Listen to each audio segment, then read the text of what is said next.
பேர் தங்கத்தாய் அருள். எனக்கு கல்யாணம் முடிஞ்சு ஒரு பையனும் ஒரு பொண்ணும் இருக்காங்க. திருநெல்வேலி மாவட்டம் கங்கனான்குளம் கிராமத்தில் வசிக்கிறோம். எனக்கு 6 வருஷத்துக்கு மேலே முடக்குவாதம் அந்த பிரச்சனையில் அதிக அளவுக்கு பாதிக்கப்பட்டேன். எல்லாம் இந்த காதுலேருந்து எல்லா எலும்பு ஒவ்வொரு ஜாயின் பண்ணுற இடமும் அப்படி குத்திக்கிட்டே இருக்கும். 7 கொட்டுனா அது வலிக்கும்ல, அப்படி எல்லா இடத்துலையும் வலிக்கும்.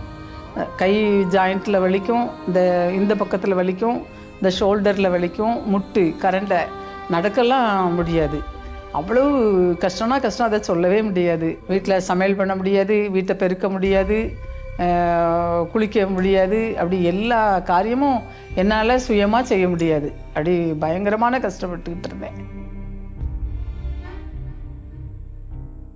4 வருஷம் என் பொண்ணு தான் எனக்கு சமையல் பண்ணிலாம் எல்லாம் தந்துட்டு இருந்தா. படுத்தாலும் வலிக்கும், நின்னாலும் வலிக்கும், உட்காந்தாலும் வலிக்கும். அப்படி தொடர்ந்து பயங்கரமான கஷ்டப்பட்டுட்டு இருந்தேன். படியே ஒரு ஸ்டெப்பு கூட இறங்க முடியாது. கால் வலிக்கும், கரண்டையில் அப்படி குத்தும். வெளியே எங்கேயும் போகவே முடியாது, விரும்பின இடத்துக்கு போகவே முடியாது, சர்ச்சுக்கு கூட போகவே முடியாது. எப்படியாவது தவிர்க்க முடியாத காரணத்தில் போனோம் அப்படின்னு சொன்னால் காரில் கஷ்டப்பட்டு ஏற்றி தான் பிள்ளைங்க கூட்டிகிட்டு போவாங்க.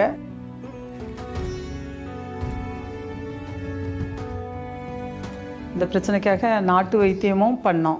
ஒரு 3 மாதம் தங்கி இருந்து மெடிசன் எடுத்து பார்த்தோம். அது அதிகரிச்சிட்டு.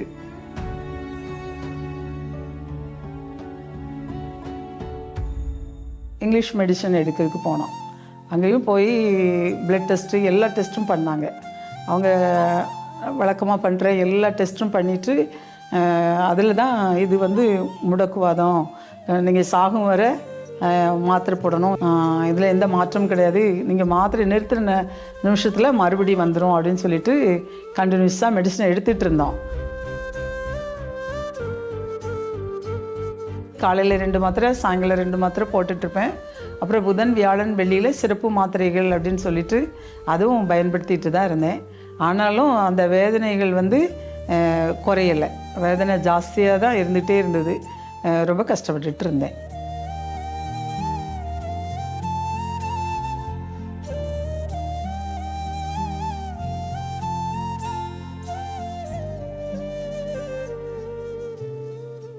இந்த சூழ்நிலையில் 2025 வருடம் மார்ச் மாதம் கடைசி வாரம் நடந்த புத பெருவிழா நிகழ்ச்சியையும் நான் பார்த்தேன்.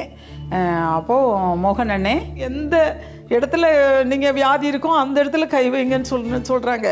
ஆனால் எனக்கு எல்லா ஜாயிண்ட்டும் அவ்வளவும். அப்போ என்னையே நான் முழுசும் தரேன் ஏசப்பா, முழுசும் என்னை ஒப்பு கொடுக்க, என்னோட வியாதி இன்னையோட போயிடணும், இதுக்கு மேலே எனக்கு ஒரு நிமிஷம் கூட தாங்கவே முடியலையே அப்படி சொல்லி நானும் கதறி அழுது ஜெபிச்சேன். அவங்க ஜோம்னிட்டே இருக்காங்க, நீங்கள் தான் ஜோம் பண்ணணும், உங்களுக்காக நீங்கள் ஜெபிங்க அப்படின்ட்டு அண்ணன் சொல்கிறாங்க. சொல்லி அவங்களும் பாரப்பட்டு ஜெபிச்சுட்டு இருக்காங்க. அவங்க ஜெபம் பண்ணி முடிக்கும் முன்னாடியே என் கையில் இருந்த அவ்வளவு வலி, எல்லா ஜாயிண்ட் பெயின், அந்த அப்படி குத்துனது எல்லாம் ஒரே நிமிஷத்தில் அவங்க ஜெபம் பண்ணி முடிக்கிறதுக்கு முன்னாடி என்னோட வேதனை முடிஞ்சிட்டு. அதுக்கப்புறம் எனக்கு அந்த ஜாயிண்ட் பெயின், அந்த வேதனை, அந்த துன்பம் தவிர ஒன்றுமே கிடையாது. அந்த ஜெபம் முடிச்சு அந்த நாள் ராத்திரி நான் நிம்மதியாக தூங்கினேன். எனக்கு எந்த வேதனையுமே கிடையாது.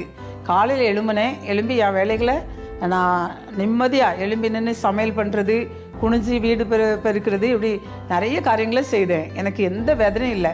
ரொம்ப சந்தோஷமாக இருந்தேன். எனக்கு அந்த சந்தோஷத்தை சொல்கிறதுக்கு வார்த்தையே இல்லை.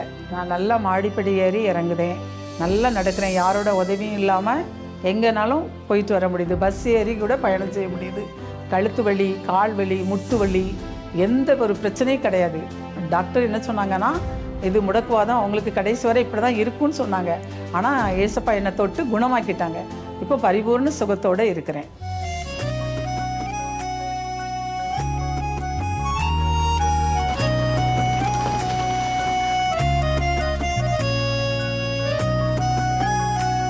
என்னோட 6 வருட முடக்குவாத பிரச்சனையிலிருந்து எனக்கு பரிபூர்ண சுகம் தந்த ஏசப்பாவுக்கு கொடான கோடி ஸ்தோத்திரம்.